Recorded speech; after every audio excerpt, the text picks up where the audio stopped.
አሜሪካና እስራኤል በጥምረት ኢራን ላይ ጥቃት መፈጸማቸውን ተከትሎ የተጀመረው የመካከለኛው ምስራቅ ጦርነት በቀጠለበት ከዓለማችን ወሳኝ የባህር ንግድ መስመሮች አንዱ የሆነውን የሆርሙዝ የባህር ሰርጥን ሙሉ ለሙሉ መዝጋቷን ኢራን አስታውቃለች። አሜሪካ በሌላ በኩል በሰርጡ የሚንቀሳቀሱ መርከቦችን ደህንነት ለመጠበቅ ተጨማሪ የባህር ኃይሏን ልትልክ እንደምትችል ፕሬዚዳንት ዶናልድ ትራምፕ አስታውቋል። የኢራን እስላማዊ አብዮታዊ ዘብ ከዓለማችን ወሳኝ የንግድ የባህር መስመሮች አንዱ የሆነውን የሆርሙዝ የባህር ሰርጥን ሙሉ ለሙሉ መቆጣጠሩን ገልጿል።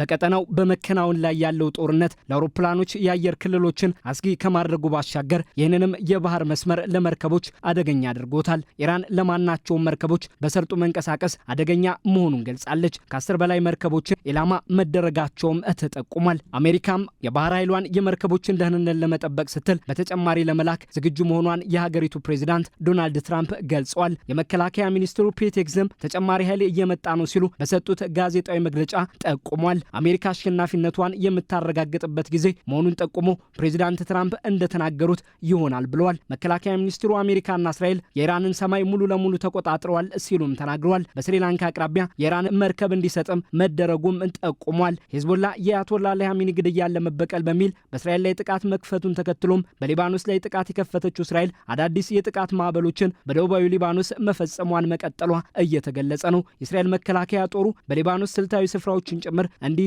ማዘዙ ሲታወቅ በሊባኖስ ግዛት ውስጥ ያለውን ዘመቻ ማጠናከሩ እየተጠቆመ ነው። የእስራኤል መከላከያ ከበርካታ የሊባኖስ ስፍራዎች ነዋሪዎች እንዲወጡ ማዘዙ ሲታወቅ በሄዝቦላ የወታደራዊ ስፍራዎች ላይ ጥቃት መፈጸሙን እንደሚቀጥል አረጋግጧል። የሊባኖስ የጤና ሚኒስቴርም በእስራኤል ጥቃት የሰዎች ሕይወት መቀጠፉን ጠቁሟል። በእስራኤል ጥቃቶች የሄዝቦላ ወታደራዊ አዛዦችና የሰለላ ኃላፊ የተገደሉ ሲሆን የሊባኖስ መንግስት ሄዝቦላን ከወታደራዊ እንቅስቃሴው አግጃለሁ ቢልም ቤሩት ከጥቃት ኢላማነት አልቀረችም።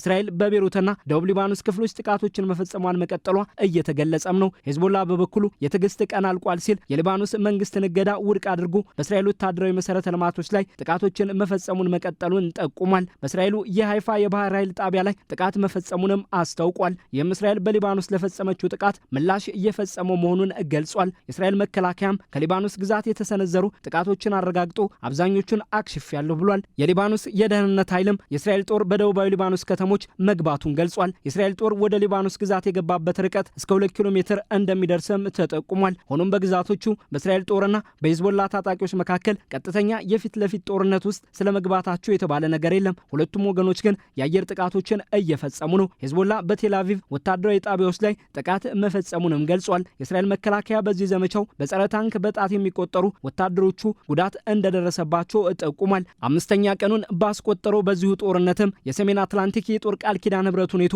በቱርክ አቅራቢያ የኢራን ሚሳኤልን ማክሸፉን ገልጿል።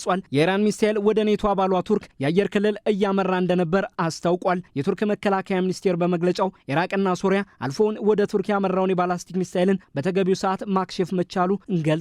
በአሜሪካና እስራኤል ጥቃት ከተከፈተባት በኋላ በተለያዩ የገልፍ ሀገራት ጥቃት ስትፈጽም የቆየችው ኢራን ወደ ቱርክም የአየር ክልል ሚሳኤል መተኮሷ ኔቶን ምላሽ እንዲሰጥ አስገድዶታል። የቱርክ መከላከያ ግዛታችንን ለመከላከል የትኛውንም አስፈላጊ እርምጃ እንወስዳለን ሲል አጽንኦት ሰጥቷል። የኔቶ ቃል አቀባይ አሊ ሰንሃር የኢራን ተግባር ህብረቱ ያወግዘዋል ብለዋል። የአባል ሀገራትን ደህንነት ለመጠበቅ በዝግጁ ቁመና ላይ መሆኑንም ገልጸዋል። የአሜሪካና የእስራኤል ጥምር ጥቃትም በኢራን ላይ እንደቀጠለ ነው። አሜሪካ በኢራን ላይ 2000 የሚደርሱ ኢላማዎችን መምታቷንም አስታውቃለች። የአሜሪካ ወታደራዊ ማዕከላዊ ማዘዣ ሴንትኮም ኃላፊው አድሚራል ብራድ ኩፐር የአሁናዊ ኢላማዋ ከጎርጎሮሳውያን 2003 የኢራቅ ጦርነት በጥፍ የሚልቅ መሆኑን ገልጸዋል። በጥቃቱ የኢራንን የአየር መከላከያ አዳክመናል ያሉ ሲሆን በመቶዎች የሚቆጠሩ የባላስቲክ ሚሳኤሎችን አስወንጫፊዎችንና ሰው አልባ አውሮፕላኖቿን አውድመናል ሲሉም በኤክስ ገጻቸው ጽፈዋል። ብራድ ኩፐር ከ100 ሰዓታት ባነሰ ዘመቻ 17 የኢራን የጦር መርከቦችን አውድመናል ሲሉም ተናግረዋል። በጥቃቱ ትልቅ አቅም ያላቸው የባህር ሰርጓጅ የኢራን መርከቦች ጭምር መውደማቸውንም አጽንኦት ሰጥተዋል።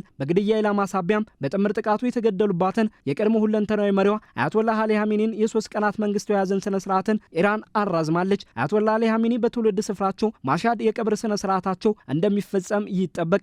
እስራኤል በበኩሏ ማንኛውም የኢራን አዲስ መሪ የግድያ ኢላማ ይሆናል ብላለች። የሀገሪቱ መከላከያ ሚኒስቴር ማንኛውም የአያቶላህ አሊ ኻሜኒ ተከታይ ኢላማ እንደሚደረግ አስታውቋል። የእስራኤል መከላከያ ሚኒስትር እስራኤል ካትዝ ማንም ቢሆን ከየትም ቢመጣ አያቶላህ አሊ ኻሜኒን እስከተካ ድረስ በህይወት አይኖርም ሲሉ በኤክስ ገጻቸው ዝተዋል። እስራኤል አዳዲስ ጥቃቶችን በኢራን ወታደራዊ ጣቢያዎች ላይ መፈጸሟንም አስታውቃለች። የመከላከያ ኃይሉ የባሲጅና የአብዮታዊ ዘቡን መሰረተ ልማቶችን መምታቱን ገልጿል።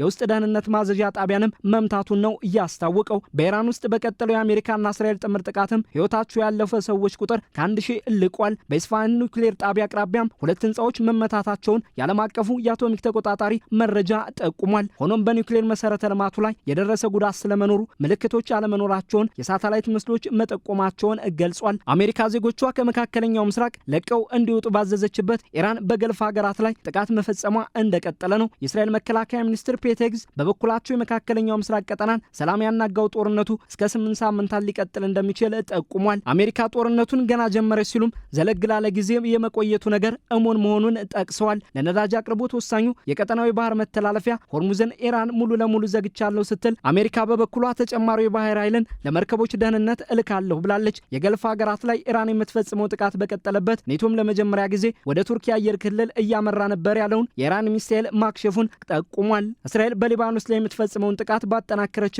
ሄዝቦላም በእስራኤል ላይ ጥቃት መፈጸሙን ቀጥሏል። ከተፋላሚ ወገኖች እየተሰማ ያለው ድምጽም ጦርነቱ በቀላሉና በቅርብ የመቋጨቱን ነገር አጠራጣሪ አድርጎታል።